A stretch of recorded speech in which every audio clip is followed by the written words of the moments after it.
అబ్బాయిలకి ఈ movie bore కొట్టచ్చు, బట్ అమ్మాయిలు మాత్రం తప్పకుండా ఈ మూవీ చూడాలి. Because it's not just a movie, it's a girls journey. ప్రతి అమ్మాయి లైఫ్లో ఉండే 3 ఇంపార్టెంట్ ఫేజెస్ని ఈ మూవీలో చాలా డీప్గా కవర్ చేస్తారు. Phase 1, the first love and the trauma. అమ్మాయిలు ఫస్ట్ లవ్ విషయంలో చాలా సిన్సియర్గా ఉంటారు. ఆ అబ్బాయే ప్రపంచం, లైఫ్ అనుకొని ప్రాణం పెట్టి ప్రేమిస్తారు. ఎందుకంటే ఫస్ట్ లవ్కు ఉన్న పవర్ అండ్ వాల్యూ అలాంటిది.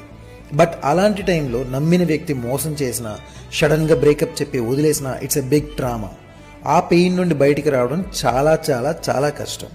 Phase 2, the healing phase. జనరల్గా బ్రేకప్ తర్వాత అందరూ హోప్స్ పోయాయి అనుకుంటారు, డీప్ డిప్రెషన్లోకి వెళ్తారు. బట్ మూవీలో శృద్ధి క్యారెక్టర్ అలా కాదు. తను ఆ పెయిన్ని భరిస్తూనే తనని తను ఇంకా స్ట్రాంగ్గా తయారు చేసుకుంటుంది. తను ఏంటో తను తెలుసుకునే జర్నీలో పడుతుంది.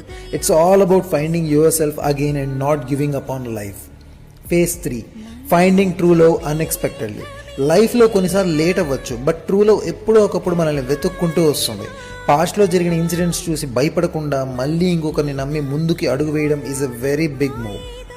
But when you find the right person, మనల్ని మనసారా ప్రేమించే తోడు దొరికినప్పుడు they give you the courage to trust them again. మనల్ని మనం ప్రేమించుకోవడం మొదలుపెట్టినప్పుడే ప్రపంచం మనల్ని గౌరవిస్తుంది. 8 వసంతాలు is not just a love story, it's every girl's life journey.